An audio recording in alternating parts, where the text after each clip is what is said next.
J'ai passé les 5 dernières années de ma vie à me plonger dans le domaine de la finance et de l'argent en général. J'ai un bachelor en business administration et un master 2 en école de commerce, donc j'ai eu le temps, à travers mon éducation, d'apprendre beaucoup de choses sur l'argent, notamment suite à un nombre de cours de finance assez colossal. Et du côté perso, j'ai investi des centaines de milliers d'euros et j'en ai aussi perdu beaucoup en prenant de très mauvaises décisions financières. J'ai lu à peu près tous les livres sur l'argent que j'ai trouvé et je crois que j'ai regardé toutes les vidéos sur les finances personnelles qui existent. Et s'il y a bien une chose que j'ai tirée de tous ces apprentissages, c'est qu'une bonne gestion de tes finances personnelles peut littéralement changer ta vie et la rendre meilleure. Si tu arrives à éliminer les mauvaises habitudes financières que tu as et que tu arrives à en prendre des nouvelles, crois-moi, tu vas peut-être te rendre compte que tu es bien plus riche que ce que tu ne crois. Dans cette vidéo, je vais donc te partager 9 habitudes ou erreurs qui t'obligent à rester pauvre. Et surtout, je vais te donner des conseils pour les arrêter, ces habitudes.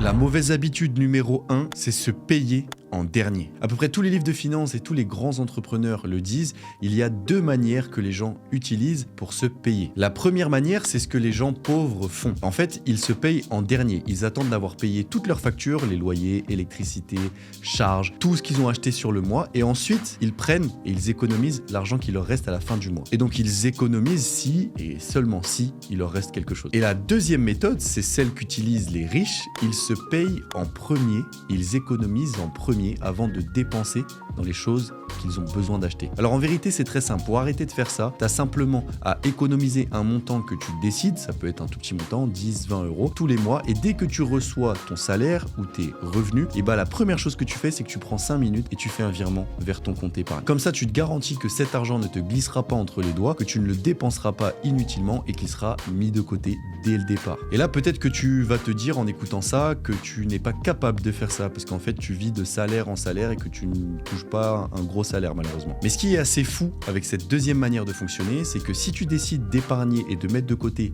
dès la réception de ton salaire des petites sommes, comme j'ai dit, ça peut être 10, 20 euros, voilà, il n'y a pas de minimum, et bah ton cerveau va s'acclimater, va s'adapter et va s'organiser pour structurer tes dépenses et pour faire en sorte que tu tiennes jusqu'à la fin du mois, pour ne pas dépenser inutilement. Et ça, c'est assez impressionnant, les gens ne se rendent pas compte, mais la capacité qu'on a à structurer nos dépenses une fois qu'on a mis de côté, elle est assez phénoménale. Et en faisant ça, tu te rendras même pas compte que tu es en train d'épargner. Parce que c'est simple, si tu épargnes, tu mets ta personne en priorité, tu t'obliges à vivre avec moins. Et donc ton style de vie va s'adapter tout seul. Et ça, c'est exactement pareil pour les entrepreneurs. Avant de dépenser de l'argent dans des prestataires ou dans des salariés, payez-vous en premier. Parce que ce qui est malheureux, c'est que la plupart des gens achètent des choses, partent en week-end, partent en vacances, dépensent de l'argent et ensuite, à la fin du mois, ils regardent ce qu'il leur reste pour potentiellement épargner. Mais ça, c'est la mauvaise mentalité. Il faut réfléchir à l'envers. Il faut d'abord se payer soi-même avant d'enrichir les autres en achetant ce qu'ils sont en train de te vendre en fait. L'erreur numéro 2, c'est prendre des crédits pour tout et n'importe quoi. En fait, ce qui est triste, c'est qu'on vit dans une société où prendre des crédits et donc s'endetter, c'est devenu quelque chose de normal. Il y a énormément de gens, et peut-être que c'est ton cas, qui se sentent à l'aise avec le fait de prendre des crédits pour des choses qui ne leur apportent pas d'argent, c'est-à-dire des passifs. Aujourd'hui, il y a énormément de gens qui prennent des crédits pour se faire des cadeaux, pour acheter des voitures, pour acheter des choses qui ne leur servent à rien et qui leur font perdre des sous. Personnellement, moi, j'ai une règle lorsqu'il s'agit de prendre un crédit et quand il s'agit d'acheter quelque chose de manière générale, c'est que si je n'ai pas 5 fois le montant que va me coûter ce que je veux acheter sur mon compte bancaire au moment où je dois l'acheter, je ne l'achète pas, que ce soit en crédit ou en cash. Parce qu'il faut que tu te rends compte de quelque chose. Le business model des banques fonctionne sur ton incapacité à gérer ton argent et ta capacité à contracter des crédits. Le taux d'un crédit de consommation aujourd'hui en moyenne il est à peu près à 3,50%. C'est-à-dire qu'à chaque fois que tu prends un crédit, les banques sont contentes parce que elles prennent des frais dessus et c'est comme ça qu'elles gagnent l'argent. Donc les crédits, c'est à éviter. Sache que crédit égale mauvais choix financier. Je vais te prendre l'exemple d'une voiture. Vaut mieux économiser et payer en cash sa voiture plutôt que contracter un crédit à la consommation pour l'acheter. Tout simplement parce que tu vas avoir une mauvaise dette et qu'en plus ça va empiéter sur ton taux d'endettement que tu ne pourras plus utiliser pour acheter de l'immobilier, qui cette fois-ci est un actif qui va te rapporter de l'argent. Et oui, en France, on a un taux d'endettement maximum à 35% et à partir du moment où tu contractes un crédit, ça va empiéter sur ce taux d'endettement-là. Et donc tu ne pourras pas profiter de l'effet de levier bancaire en contractant un emprunt immobilier parce que tu auras un crédit à la consommation. Très mauvaise décision. L'erreur numéro 3, c'est de ne pas avoir de réserve de cash ou de liquidité. Alors ce point-là, il est très lié au point numéro 1 qui est de se payer soi-même en premier, puisqu'en fait, si tu ne possèdes pas de réserve de cash sur un compte bancaire qui est disponible en claquant des doigts comme ça à l'instant T que tu peux retirer directement, et bah c'est très dangereux. En vérité, pour s'acheter une tranquillité d'esprit, il faut avoir ce qu'on appelle aussi un fonds de réserve. Donc cette réserve de cash, on peut l'appeler aussi fonds de réserve, qui potentiellement couvre nos dépenses et notre style de vie pendant 3 à 6 mois. Comme ça, une fois que tu as constitué ce fonds de réserve, cette réserve de cash, tu peux être un peu plus tranquille, tu peux concentrer ton énergie sur autre chose, puisque tu sais que si jamais tout s'écroule et que tu perds ton emploi, tu perds ta société, il t'arrive quelque chose de grave, tu auras ce matelas sur lequel tu peux te reposer, qui te permettra de vivre pendant 3 à 6 mois et donc de trouver une solution pour régénérer des revenus, retrouver un travail et j'en passe. Et tu sais ce dont on parlait au début de cette vidéo, de mettre des petites sommes de côté, l'épargner, et bah je te conseille d'épargner, de constituer ce fonds. Et une fois que tu auras ce fonds là, qui dure 3 à 6 mois, donc voilà, là c'est un calcul à faire en fonction de combien tu as besoin pour vivre chaque mois, et bah tu multiplies par 6, hein, voilà, très simple. Une fois que tu as fait ça, une fois que tu as constitué ce fonds, et bah là potentiellement tu peux réfléchir à divertir ton épargne, à diversifier ton épargne et à diversifier tes investissements. Je vais te donner encore une fois un exemple personnel. Moi j'utilise mon livret A, donc je m'en fous un peu du taux du livret A, mais juste mon livret A, j'ai à peu près 23 ou 24 000 euros dessus, c'est le maximum que peut contenir le livret A. Et je sais que si jamais il m'arrive quelque chose de très grave, et ben je peux compter sur mon livret A pour subvenir à mes besoins sur les 6 prochains mois. C'est à peu près ce dont j'ai besoin d'après mes calculs. Donc voilà, je suis à l'abri et puis j'ai pas d'autre argent en banque. L'erreur numéro 4, c'est de ne pas savoir combien tu gagnes et combien tu dépenses exactement. Alors en finance, c'est pareil que dans la vie en général. Si tu ne connais pas ton point de départ et si tu ne le maîtrises pas, comment veux-tu savoir où est-ce que tu veux aller? Et donc si tu ne connais pas exactement les montants de tes dépenses et les montants de tes revenus, comment veux-tu savoir ce que tu veux gagner et ce que tu ne veux plus dépenser du coup dans l'avenir? C'est impossible. Et en plus de ça, si tu ne maîtrises pas ces chiffres, tu vas être piégé par ce qu'on appelle le lifestyle inflation ou l'inflation du style de vie en vieille traduction française, qui est tout simplement le fait que plus tu gagnes de l'argent, plus tu as tendance à dépenser. Et c'est un espèce de cercle vicieux dans lequel tu peux te coincer. Plus tu gagnes, plus tu achètes. Grosse maison, grosse voiture, gros salaire et encore plus grosse maison, encore plus grosse voiture. Bref, et ainsi de suite, tu tombes dans un cercle vicieux. Ça paraît normal pour 99% des gens. Malheureusement, ce n'est pas normal et c'est un très très gros piège financier dans lequel on tombe quasiment tous. Et donc, pour éviter ce genre de problème, c'est très important d'avoir un suivi de tes dépenses et de tes revenus que tu puisses analyser. Moi, je le fais sur Notion. Tu peux très bien utiliser un tableau Excel, mais ce qui est intéressant, c'est de noter et de mettre sur papier ces chiffres pour que tu les connaisses. Et donc ce que tu vas faire, c'est que dans ce tableau, chaque mois, tu vas le remplir avec tes lignes de dépenses, tes charges, loyer, tes dépenses, la nourriture que tu as achetée, les courses que tu as faites, bref, toutes tes dépenses, mais aussi tous tes revenus, salaires, etc. Et je veux que tu fasses ça tous les mois, à la fin de chaque mois. Et ensuite, ce que tu vas faire, c'est que tous les 3 mois, tu vas analyser ce tableau et tu vas vite te rendre compte des choses qu'il faut améliorer, des choses qu'il faut changer et des dépenses qu'il faut supprimer. C'est vrai que si tu poses pas sur papier, bah tu peux pas t'en rendre compte. Et grâce à ça, tu vas te créer un vrai plan d'action. Parce qu'il y a une énorme différence entre les riches et ceux qui fantasment sur l'argent. Les riches, ils savent exactement ce qu'ils dépensent, ce qu'ils gagnent,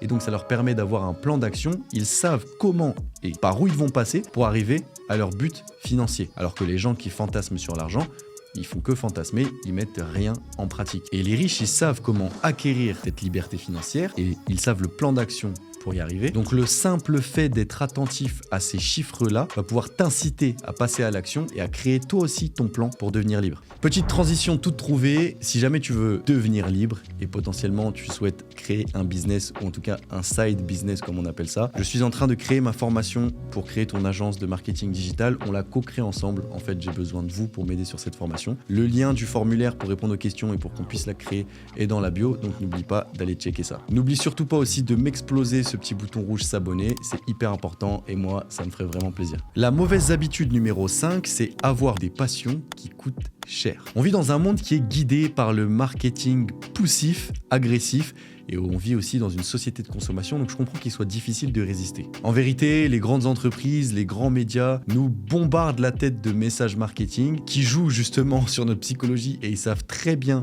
le faire pour qu'on dépense un maximum. Et en vérité, ces messages-là, ils nous poussent à agir et à consommer, donc à se créer des passions et à se créer des occupations qui coûtent beaucoup d'argent. Et en fait, ces dépenses-là, généralement, elles deviennent des passe-temps. On va prendre l'exemple des Apple Addicts. En vérité, aujourd'hui, produits, s'il n'y avait pas Apple qui bombardait le marketing sur ces produits, il n'y aurait pas d'Apple Addict. Et les Apple Addicts, ils ont clairement développé une passion pour les produits Apple et donc ça devient une occupation. Ils passent énormément de temps concrètement à acheter des produits Apple et à s'intéresser à la marque alors que derrière il n'y a rien à gagner des produits Apple. Et ce qui est dommage, c'est que ces passe-temps, comme on peut les appeler, coûtent beaucoup d'argent. Il faudrait les remplacer par des passe-temps qui ne coûtent pas d'argent et qui permettent d'améliorer ta vie, typiquement finances personnelles par exemple. Ces dernières années, j'ai dépensé des sommes astronomiques dans des choses qui m'ont absolument pas servi, comme des hôtels de luxe, des gadgets de luxe, bref, des trucs qui servent à rien. Et en vrai, j'ai compris que désormais, si je dépense beaucoup d'argent, ce sera uniquement dans des choses qui me développent en tant que personne, en tant qu'humain, et qui vont me faire monter en compétences. Donc des formations, des cours, des outils, des plateformes, des choses qui vont me permettre de me développer. Parce qu'en fait, j'ai compris que toutes ces dépenses-là, si elles étaient utiles et maîtrisées, et que je m'assurais en fait qu'elles me permettaient de me développer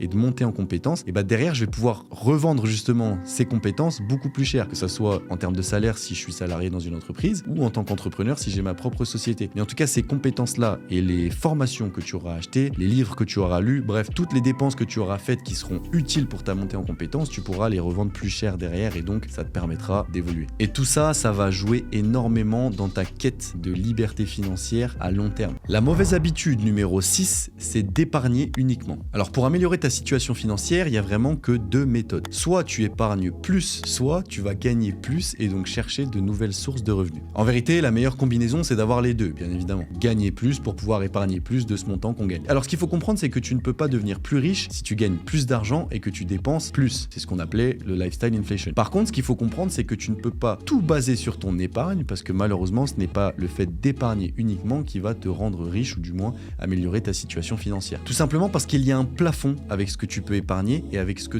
peut te faire gagner l'épargne. Alors pour devenir riche, il va falloir avoir en tête et avoir à l'esprit les deux aspects. Il va falloir que tu trouves des manières de mieux épargner et d'épargner plus, mais il va aussi surtout falloir que tu trouves des manières de gagner plus d'argent. Puisque l'épargne, c'est limité, alors que faire de l'argent en plus, c'est illimité tout simplement. Et donc il va falloir trouver des moyens de faire plus d'argent. Alors là, ça peut être tout et n'importe quoi, ça peut être investir en bourse, en crypto-monnaie, dans l'immobilier, demander une augmentation de salaire, vendre plus de prestations si tu as une entreprise de service, vendre plus de produits si tu as un e-commerce. Bref, ça dépend vraiment de ta situation, mais il va falloir que tu trouves des moyens de générer plus de revenus. Et cette habitude et cette erreur qu'il ne faut pas faire, c'est de penser que tout l'argent que tu vas gagner, simplement en l'épargnant, tu vas devenir plus riche. Non, il va falloir diversifier et investir. Sinon, tu ne seras et tu ne deviendras pas riche, en tout cas pas avec l'épargne. L'habitude numéro 7, et celle-là je l'aime bien, c'est payer trop d'impôts. Ce qui est fou, c'est qu'en France, on a un régime fiscal qui est déjà très lourd et que la plupart des gens, je dirais même 90% des gens, ne se posent même pas la question de savoir comment ils pourraient réduire leurs impôts. Ils les payent tout simplement sans réfléchir. On a toujours l'impression que réduire le montant qu'on doit aux impôts,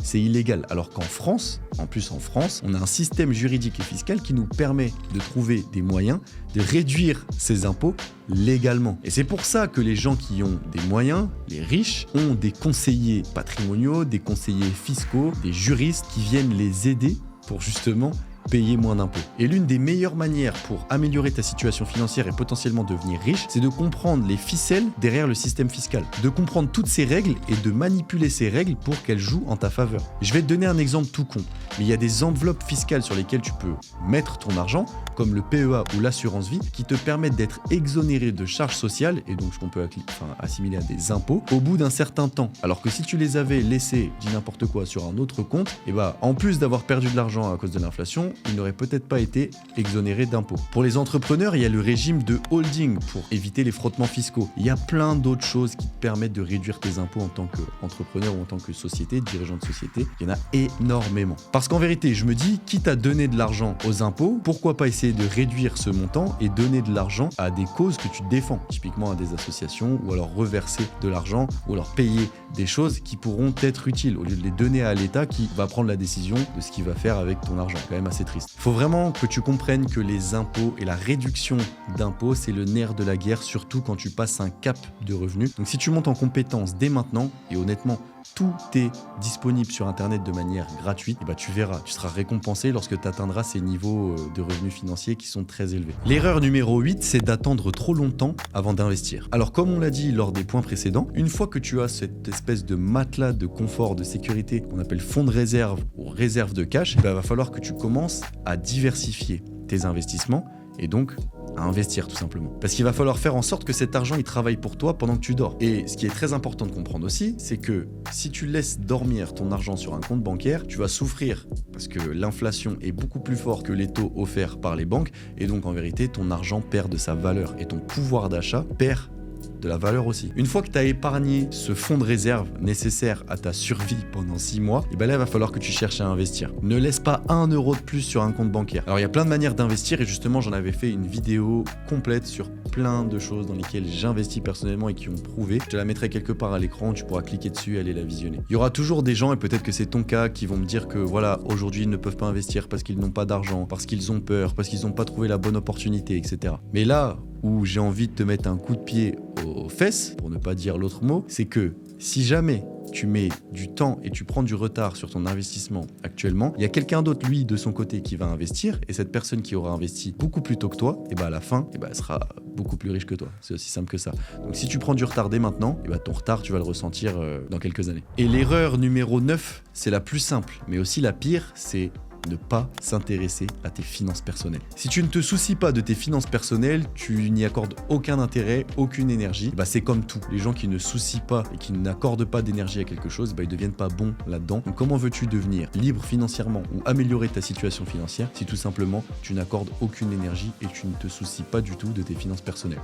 C'est simplement contradictoire. Et en plus, il y a un truc encore pire, et surtout en France, c'est que l'argent c'est tabou et parler d'éducation financière, de liberté financière, d'amélioration de situation financière, c'est limite mal vu. Et j'entends plein de gens qui disent que l'argent c'est mal, qu'il y a tellement de choses qui sont plus intéressantes et qui apportent tellement plus d'épanouissement que l'argent dans la vie qu'il ne faut pas en parler. Alors je suis d'accord, l'argent ne fait pas tout, loin de là, ça fait pas du tout le bonheur, mais par contre ça y contribue et c'est très important d'avoir des bases au moins d'éducation financière. Mais malheureusement, on vit dans une société qui est quand même beaucoup dictée par l'argent et les statuts sociaux des personnes se calculent et se déterminent en fonction de l'argent qu'ils possèdent. Et ce qu'il faut savoir, c'est que le bonheur d'une personne et sa situation financière sont quand même très étroitement liés dans notre société. Alors je dis pas que je suis forcément d'accord avec ça, par contre je dis juste que, étant donné que c'est un constat, pourquoi pas maximiser tes chances d'atteindre ton bonheur et d'atteindre un statut social plus élevé en maîtrisant les bases de l'éducation financière et en maîtrisant tes finances personnelles. Et ça, peu importe ta situation, peu importe tes ambitions, que tu veuilles gagner beaucoup, pas beaucoup, c'est important de maîtriser ta situation financière et ça pour ton bien-être. Alors si tu veux atteindre tes objectifs de vie, tu dois forcément t'intéresser à tes finances personnelles et apprendre certaines bases. Voilà, on arrive à la fin de cette vidéo. J'espère que tu l'as compris, mais ces erreurs ou ces habitudes, tu peux les appeler comme tu veux, ne doivent vraiment pas être reproduites chez toi après avoir visionné cette vidéo si jamais tu veux améliorer ta situation financière. Et comme je te le disais, les finances personnelles et leur gestion, c'est ultra important, c'est crucial même, peu importe ta situation et tes ambitions. Parce que bien gérer ton argent, ça veut dire bien gérer une grosse partie de ta vie. Mets-moi ce que tu as pensé de cette vidéo en commentaire. Et si tu veux que j'aborde des sujets comme ça un peu plus fréquemment sur la chaîne, n'hésite pas à me faire tes retours aussi en commentaire, je serais ravi de les connaître. Et comme d'habitude, tu trouveras dans la description tous les liens pour investir en immobilier, en bourse et même en crypto-monnaie.